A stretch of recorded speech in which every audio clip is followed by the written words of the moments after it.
Coffee chat number 3. Welcome back. I wanted to read something that I wrote for my Substack back in February. Our attention gets batted around like ping pong balls by algorithms that know us better than we know ourselves. We become slaves to the content, letting it determine how we feel and go about our days. I think writing is that hack that makes you sound a lot smarter than you actually are. So if you want to sound smart, just actually put your thoughts to words and see what happens. So that's something. Reading that, I feel like I'm pretty smart, but I don't think I actually am. So it's just kind of funny when I go back and think about stuff that I wrote in the past. But the reason that sparked this coffee chat, the last couple of days, there's been this huge story in the MMA community. The son of a former UFC champion, Raja Jackson, has been in the news for basically almost killed this wrestler in the ring on a live stream. It's been a freaking wild story, but I've been paying way too much attention to it. As my wife's getting home yesterday, I'm on my phone.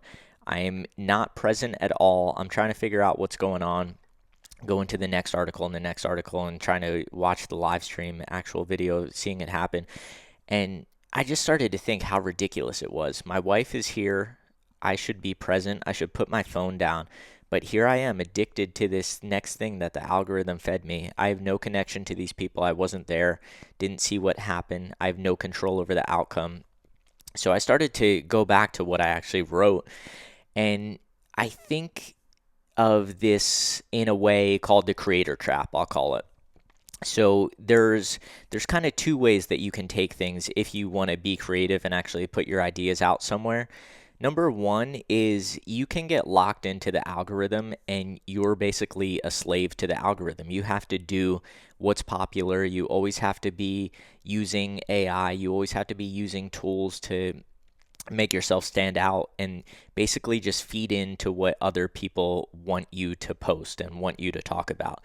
And I think a lot of people who I used to be big fans of have become these people. They're in the algorithm.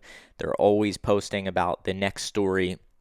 And what happens, the big con about this is that nobody's going to look back on 6 weeks ago, 6 months ago from a current event story. So you're kind of locked in to you have to always be focused on what's next. You can't be talking about ideas in the past because you're always feeding that algorithm and the algorithm is always moving forward and forward and forward. So you're locked into that.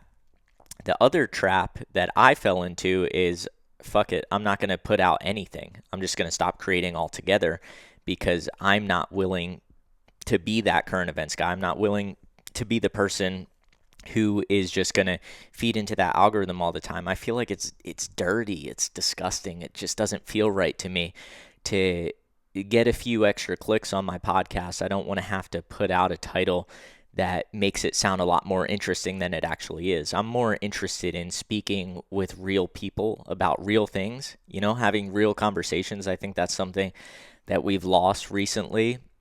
So real conversations don't always turn into these viral moments and they don't always turn into, things that are going to get clicks, but you can go back.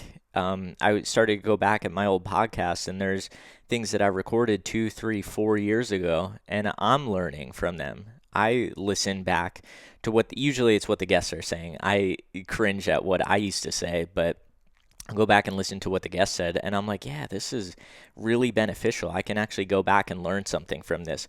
So the two things, the creator trap, you're trapped in the algorithm or you're trapped doing nothing. So you can't fall into, if you don't want to fall into either of these, and this is where I'm trying to take things, is that you have to create things that help your audience. You have to do things that are going to be timeless. So ideas like this and getting stuff out there, I think is really important, and finding a balance for what the platform is that you want to do. So if I posted this on Instagram, not one single person would still be watching right now. And as I post this on YouTube and start to get back into the podcast, there's more people that are going to stick around. Maybe it's not as many as I would like, but there's going to be more people. That drop off is going to be less significant. So that's what you have to really find what fits for you. So if you want to be the cuts guy and everything is like 2, 3, 4 seconds and that's your hook and that's how you get people in, that's fine, but that's not me. So I want to talk about things that for me matter. It doesn't necessarily mean it's going to matter for you, but it's something that I'm going to care about. And I'm going to try to develop my ideas and do a rough draft of this and then go back and be like, yeah, maybe I did change my thought. Or maybe somebody else who's watching changed their thought on this. Um, so, yeah, I think even it sounds so cliche, but just being authentic these days, I think that's so hard to come by. We're so likely to get caught in that creator trap to just feed into the algorithm to talk about what people want us to talk about. And that's the whole thing with this Raja Jackson thing. He was on live stream and there's people encouraging him in the chat, like, go attack this guy. I didn't read the actual comments in the chat, but that's what happens. It's crazy. It's really sad that we're stuck in algorithms like this. And it's easy to say they, like Facebook and Instagram or whatever site that this live stream thing was on. There's always a they, but we have to look at ourselves. We have to look at, like, we are slaves to the content and it's up to us to free ourselves. So I hope you guys enjoyed this one. I will talk to you next week. I've been really having fun with these. If you got something from it, share it out and talk to you later.